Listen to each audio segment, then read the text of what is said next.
Hi, Senator Mark Warner again, giving my daily update on the impeachment trial.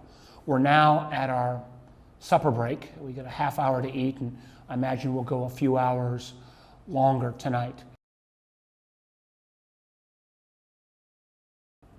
The last 24 hours, since about this time last night through today, has been, the House managers have made a very powerful case. It's been a little bit repetitive, but I have to say, even as somebody who followed this, all of the timeline and the facts are much clearer for me, and I think most of my colleagues, Democrats and Republicans.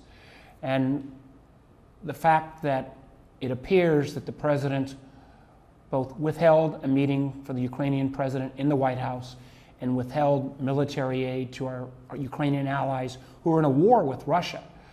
And they withheld both of these activities so that the Ukrainian president would announce an investigation into the Bidens and an investigation into the, frankly, debunked theory that somehow Ukraine was involved in the 2016 intervention, has been fairly well laid out. Now, I'm anxious to hear from the president's lawyers. I want to hear what they have to say. I'm curious to see whether they will try to debunk the facts or try to appeal against the facts, or whether they'll say the president took these actions, but somehow they don't rise to the level of impeachment.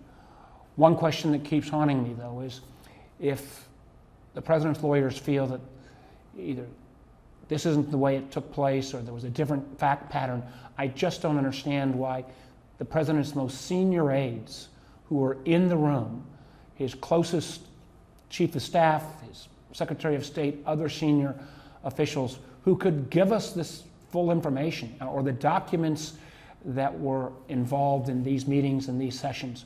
I just don't understand why those documents and those witnesses wouldn't come forward. My hope is my Republican colleagues will reach that same conclusion, but only time will tell. So stay tuned. A few more wild days, a few more long evenings, but it is remarkable to be part of history.